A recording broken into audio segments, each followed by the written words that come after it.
We want to change things up a little bit and have a dialogue. This will take place between Dr. Donell Harvin, who you have met before and was a participant in our October webinar series, and myself. We'll be looking at cross-cutting issues, questions that came in from you that covered a lot of ground, a lot of important and difficult and complicated questions like risk, how we assess it, how we use an analysis of risk, volunteerism, how we are making a record of our lessons learned and sharing it and disseminating it. So we'll be going back and forth with this next part of our program, and we hope we're getting to even more of your questions in this format. So talk to us about writing the after action before the action's over. COVID's presented us with a whole host of different challenges, and we knew, or at least we knew early on, that this was going to be a global pandemic at around springtime, and that we didn't have a vaccine. It was going to take some time to create a vaccine, and it was going to take more time to get people vaccinated. And so when you and I started talking about this in the summertime, we don't have the luxury of waiting to the end of the action to do the after action, because the end of the action very well may be 18, 19, 20 months after the very first cases hit our shores. And what we do now could change the direction of the course of the pandemic in a way that we can actually save lives. And so why it's important to stop and evaluate what we've done in these certain operational periods. Now we're coming up on a mass vaccination campaign, the likes of which the world has never seen before. To this disaster, and maybe there are chapters to every disaster. So is it a thought of yours that, well, maybe we should be biting these off, according to the events in history that are characterizing them most significantly? Is that a fair kind of way of looking at this? I think it's a very fair way of thinking it, especially as, it's quite possible to see 3 waves of COVID. We're in the throes of our second wave. It is quite possible that we'll have a third wave when we start flattening the curve with some vaccinations, but then we'll see potentially another spike. And so I think the point you're making is to kind of bookend certain phases.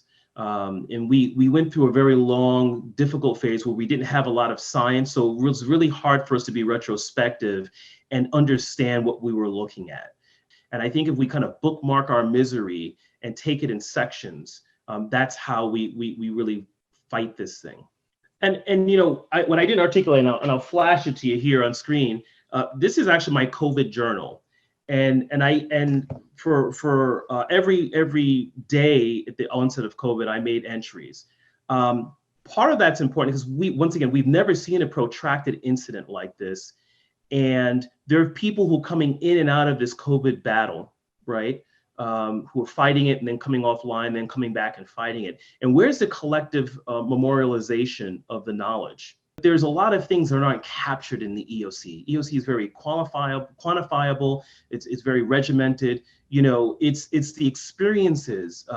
It's the decisions that don't always translate when you look at the end results vis-a-vis reports or products or plans. Where is all of this collective experience? Where does it reside? Where should it reside? Is there a place to think about whether we should be much more inclusive, collaborative in terms of this information sharing of lessons learned and after action reporting? If there is a repository, I'm not aware of it. It would have to be a coalition of the willing. There's certainly, to my knowledge, nothing available on the federal level. But maybe this is an opportunity for the federal government to really take a higher role. And in a provocative statement, I'll say, often if you accept certain federal grant funds and you do training or exercises or responses, you're obligated to do an after action and log those things for prosperity. I would say that something similar should be done on the federal level. It's beyond the capabilities of any state or local government to really start culling that information and putting into a database. And I think this is a space that the federal government could be very effective. Relying on the memory of people that were in the room at the time, they may be gone. They may not remember, like I find myself afflicted by every once in a while. So again, just as you suggest, some entity, some or group, or that takes the initiative to operationalize a process of capturing data, capturing observations. I think not just findings and finished conclusions, right, but what was the thought process? What were what dead ends were found? I mean, what was the rational kind of trajectory as we're trying to deal with problem A, then problem B, then problem C? I'm with you. I think, and it doesn't always have to be quantifiable. It could be qualifiable. What stories? How did you get from point A to point Z? That's a qualifiable story that's very valid when you're looking at memorializing that for the next pandemic. I'm actually particularly interested in risk assessment, something that you're very familiar with. And in thinking about that, I wanted to know and put this to you, what future risk assessment would you think is most challenging to address as we look forward to 2021? So at my parent institution, the Center for Homeland Defense and Security, we have a few unifying kind of principles and concepts that appear in pretty much all the work we do. And the top of the list is the requirement to have comprehensive and continuous risk analysis. And there's some, obviously, and from emergency management, there's some good reasons for that. It helps identify priorities. It helps identify gaps and needs. It helps identify points of failure. There are formulae, of course, and some of them are borderline universal. The identification of threats, the identification of vulnerabilities, and the identification of consequences. And you rack and stack that to identify what your predominant risk vectors are. I'm not sure that, that gives you much more than a gross instrument to begin taking the analysis and applying it to making investments in whatever you might need, whether it's material, systems, education, et cetera. It is a good beginning.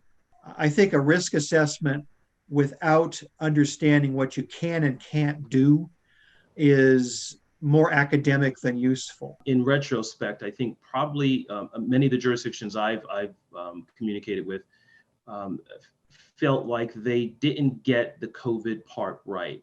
Many of them have it in their THIRA, the threat and hazard risk analysis.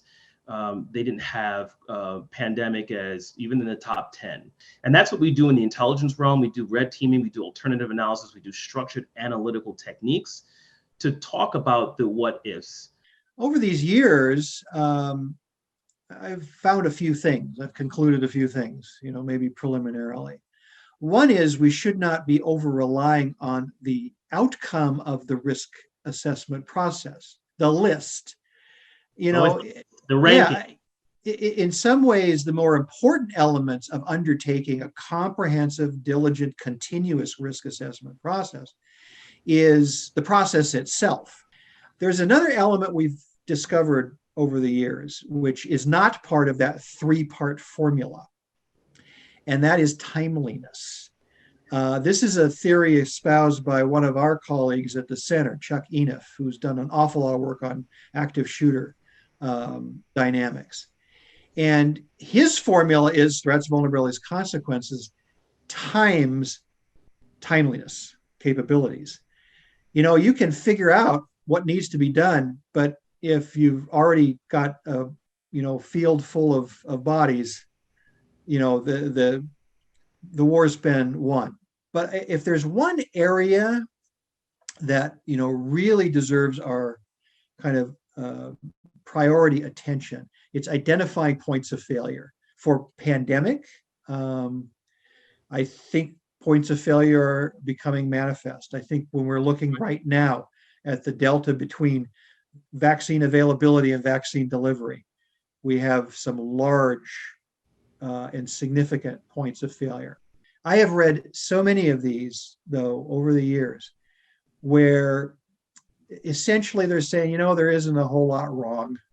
There isn't a whole lot that needs to be done. Yeah, there's always something. And yet, when you're confronting, as we are, this massive, critical tipping point, say in the vaccine delivery, wouldn't it have been, fortuitous to have had this analysis 2 years ago? Let's talk about, for say emergency management. Who needs to be at the table? Who's not at the table? I mean, the value of collaboration. Let's start with public health. Have we realized that partnership the way it needs to be? There really needs to be a full reimagination of how human services and public health collaborate with emergency management on a routine basis. I think the coalition model is a really effective one. I've seen it work in New York City. I've seen it work in the NCR, the National Capital Region, specifically Maryland, DC, and Virginia. There are regional constructs that bring all these people together, all these subject matter experts in a routine blue skies environment. And now we know. So we've broken those original molds of activate the EOC for 24, 72 hours, do our after action, go about our business, go back to our silos. I think it's changed now. I feel like there's a sea of change coming. Has any of your thinking changed, looking just back a few months to October when we had our webinar series? And what do you, put on your Nostradamus hat? I mean, what do you think our end game is going to be, at least based on what you know right now? Well, it's been a humbling experience for me, Clark. As a scientist, I've been teaching about pandemic response and public health response for at least a decade now in universities and colleges.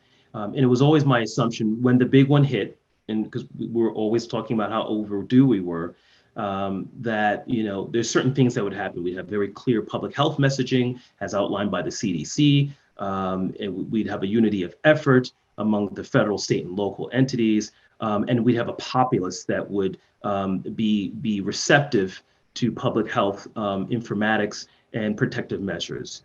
And what I've seen is that there's, that all looks great on paper. The science is there, but there's a human element that I think myself and many practitioners didn't take into account. As a public health, as a unity of effort from all spans of government, we really have to rethink how we engage the public and how we give them information, and be a little bit more humble. Thank you, Donell. It's always a pleasure. And I look forward to our next metaphysical conversation. And I appreciate all the work you're doing and all the good offices that you bring to the people of DC and to a much larger group around the country. And thank you for bringing us together, Clark. We appreciate it.